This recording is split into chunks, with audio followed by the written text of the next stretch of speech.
Ironis, kondisi laut Indonesia kini berada dalam situasi kurang beruntung. Beberapa titik sudah jadi tempat pembuangan sampah. Sampah plastik ini terus meningkat. Bau busuk tercium warga yang bermukim sebagian besar dari negara maju. Warga di Kelurahan Siwa 5, Kepulauan Aru, Maluku tinggal dan bermukim di lautan sampah. Fenomena sampah kiriman yang terjadi hampir setiap tahun ini mencapai 25 ton per hari. Setelah Pantai Kuta diserbu sampah kiriman, kini giliran Pantai Sanur dan pantai lain yang dipenuhi sampah. Kurang dari 5 menit, saya sudah menemukan sedotan plastik sedemikian banyak. Oh man, it's freaking strong. That's plastic. Indonesia saat ini menyandang gelar sebagai negara kedua terbesar dunia yang menyumbang sampah plastik ke lautan. Di Indonesia beredar lebih dari 93 juta sedotan plastik setiap harinya. Donald Trump, jangan buang sampah ke Indonesia. Indonesia bukan tempat sampahnya Amerika. Sampah plastik ini sulit untuk diolah, Pak. Dan untuk ini harus dicuci, dipelet, itu butuh air yang banyak, dibuang ke sungai, dan juga dibakar. Nah, itu bahan kimia keluar. Masyarakat ini tidak tahu bahwa membakar plastik itu akan menghasilkan racun dan bersifat pemicu kanker.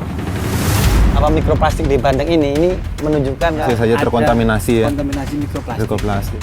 Berarti yang pink ini kemungkinan ada di saluran pencernaan saya juga kan? Produksi makanan itu bukan dari darat base-nya lebih banyak, tapi dari laut. Nah kita nanti kalau 2050 lebih banyak plastik, kita mau makan plastik.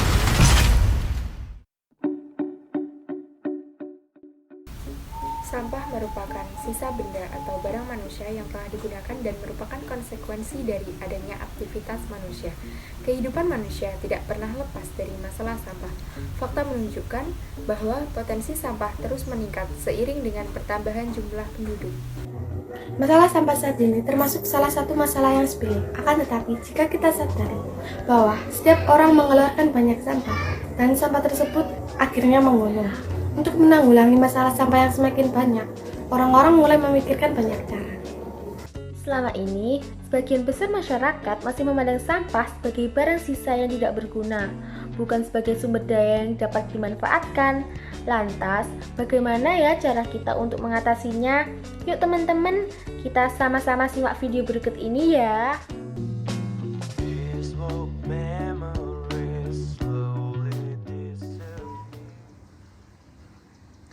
Gini, coba lihat nih videonya. Kayak banyak banget tuh sampahnya, kasihan. Iya, miris banget gak sih? Numpuk banget sampahnya. Iya. Kok bisa ya? Hai guys. Hai Ran. Halo. Ini kalian lagi pada lihat apa sih kok? Seru banget kayaknya. Ini nih nonton penumpukan sampah, miris banget gak sih? Kita juga kayak masih bingung gimana ya cara ngatasinnya. Apa kamu tahu Ran? Cara ngatasinnya ya? Iya. Oh ya, aku jadi ingat kalian udah pernah tahu istilah 4R belum? Hah? 4R? 4R? Apaan tuh? Kamu nanya? Kamu bertanya-tanya? Nih, aku kasih tahu ya. 4R: Reduce, Recycle, Reuse, dan Replace. R yang pertama yaitu reduce. Reduce adalah mengurangi penggunaan sampah yang dapat mengakibatkan penumpukan sampah atau memunculkan sampah baru. Contohnya, kita bisa berbelanja menggunakan tas belanja yang bisa digunakan berulang kali.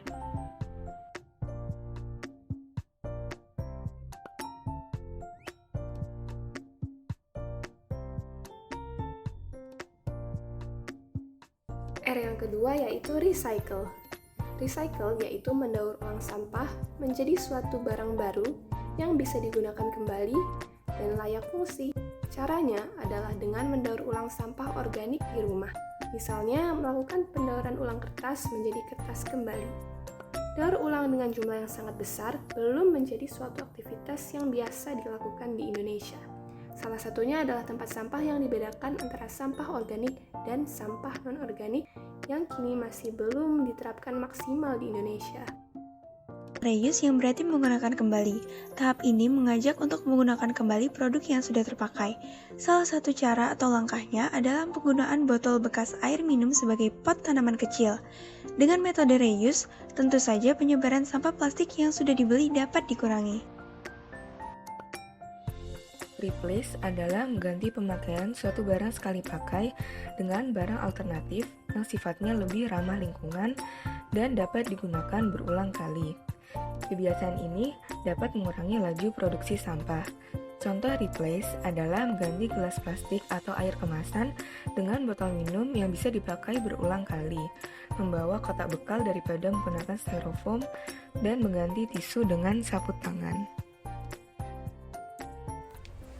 Nah, dari penjelasan tadi, pastinya teman-teman sudah memiliki gambaran bukan mengenai pengolahan sampah dengan menggunakan metode 4R, yaitu reduce, reuse, dan recycle. Merupakan salah satu wujud pengolahan sampah yang bertujuan untuk mengurangi sampah sejak dari sumbernya, mengurangi pencemaran lingkungan, dan bermanfaat kepada masyarakat, serta dapat mengubah perilaku terhadap sampah. Jika masing-masing dari kita memiliki kesadaran akan hal tersebut, tentunya banyak manfaat yang akan kita dapat.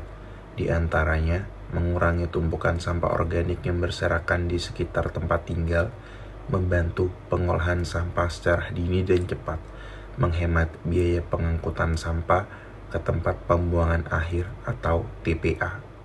Kalau bukan kita, siapa lagi? Kalau bukan sekarang, kapan lagi? Yuk kita terapkan 4R.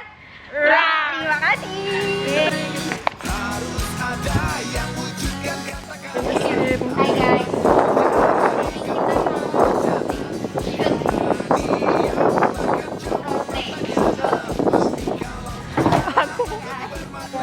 Kalian pernah tahu istilah 4R belum? Apaan tuh? Kamu nanya? Kamu nggak bisa. Majuan. Gimana guys? Jangan seo.